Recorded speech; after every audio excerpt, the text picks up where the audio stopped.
रजनी को बचपन से ही पेंटिंग का बहुत शौक था। वो हमेशा से ही पेंटर बनना चाहती थी, पर उसके माँ और पिताजी ने उसको कभी भी इस चीज के लिए सपोर्ट नहीं किया और उसकी शादी नीरव से हो गई। नीरव रजनी को बहुत प्यार करता था, पर रजनी हमेशा चुपचाप ही रहती। वो इस शादी से खुश नहीं थी। वो ये शादी नहीं करना चाहती थी। उसे तो हमेशा से पेंटर जो बनना था। अपने इस सपने को वो नहीं पूरा कर पाई, इसलिए वो हमेशा उदास रहती थी। रजनी, बहुत ही बढ़िया फिल्म लगी है, कल देखने चले? नहीं जी, कल मुझे बहुत काम है, मैं नहीं जा पाऊंगी। अच्छा तो कोई बात नहीं, संडे को चलते हैं। देखिए, मुझे फिल्म देखना पसंद नहीं है। आपको जाना है तो चले जाइए। नीरव को मना करके रजनी वहाँ से चली जाती है और अपने बैग को खोलकर उसमें बंद पड़े ब्रश और कलर्स को देखकर रोने लगती है। रजनी, चलो ना कहीं बाहर खाने चलते हैं, कुछ तुम्हारी पसंद का। जी, मुझे नहीं जाना, मेरी तबीयत ठीक नहीं है। रजनी वहाँ से चली जाती है। नीरव को समझ नहीं आता कि रजनी उससे इतना दूर क्यों रहती है। वो जब भी उसके साथ वक्त बिताना चाहता है, रजनी कोई ना कोई बहाना बना देती है। एक दिन घर पर कोई नहीं था। रजनी घर का सारा काम जल्दी से खत्म कर लेती है। घर पर अकेले होने के कारण वो सोचती है कि वो आज पेंटिंग करेगी। वो अपने कमरे में जाकर पेंट ब्रशेस और कलर्स निकालकर जैसे ही कलर मिक्स कर रही होती है कि दरवाजे पर बेल बज जाती है। अब कौन आ गया इस वक्त? इतनी मुश्किल से तो मुझे पेंट करने का मौका मिला है। रजनी दरवाजा खोलती है तो उसकी सास अपनी सहेलियों के साथ खड़ी होती है और सब घर के अंदर आ जाते हैं। अरे बहू, सबको शरबत बनाकर पिला दे, बाहर तो बड़ी गर्मी है।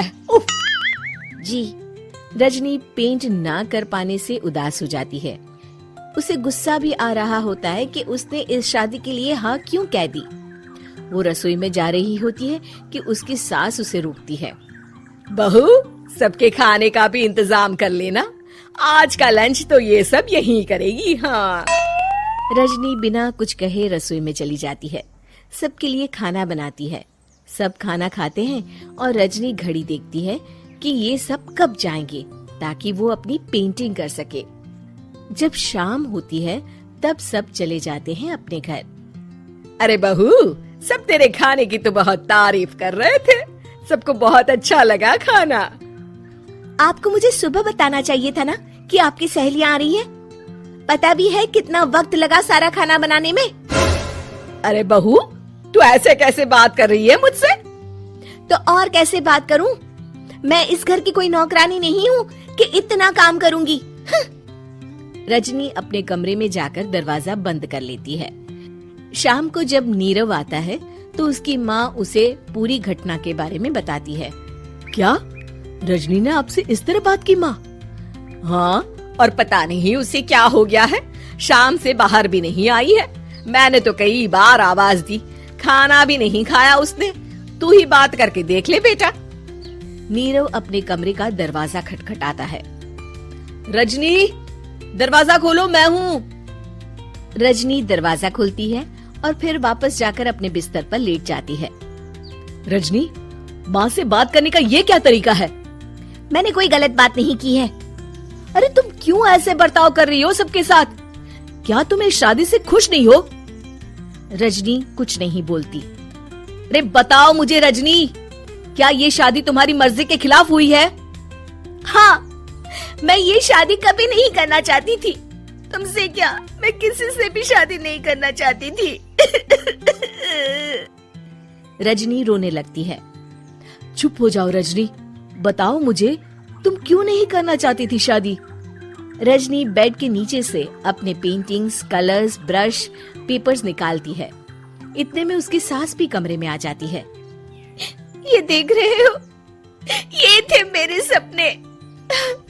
मैं पेंटर बनना चाहती थी, पर माँ पापा ने कभी सपोर्ट नहीं किया और मेरी शादी करवा दी। मेरे सारे सपने टूट गए। हर वक्त बस गुस्सा आता रहता है मुझे। मैं जानती हूँ कि आप लोगों की इसमें कोई गलती नहीं है, पर मैं क्या करूँ, मुझे समझ में नहीं आता।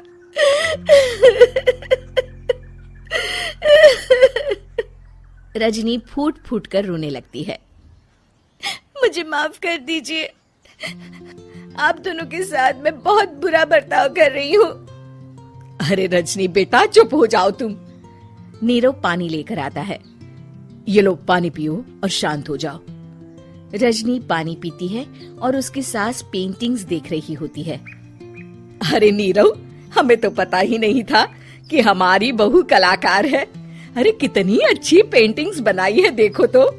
ये वाली तो मैं अपने कमरे में ले जाऊंगी। आपको ये पेंटिंग्स अच्छी लगी? अच्छी नहीं, बहुत अच्छी लगी। और तुमने हमें बताया क्यों नहीं? तुम जब चाहे पेंटिंग कर सकती हो रजनी। हम तुम्हारे सपनों को पूरा करने में तुम्हारा पूरा साथ देंगे। हाँ बेटा, हम कला की कद्र करते हैं। हम कलाकार तो नहीं, पर मुझे गर्व है कि मेरी बहू एक कलाकार है। रजनी, नीरव और सास तीनों हंस पड़ते हैं।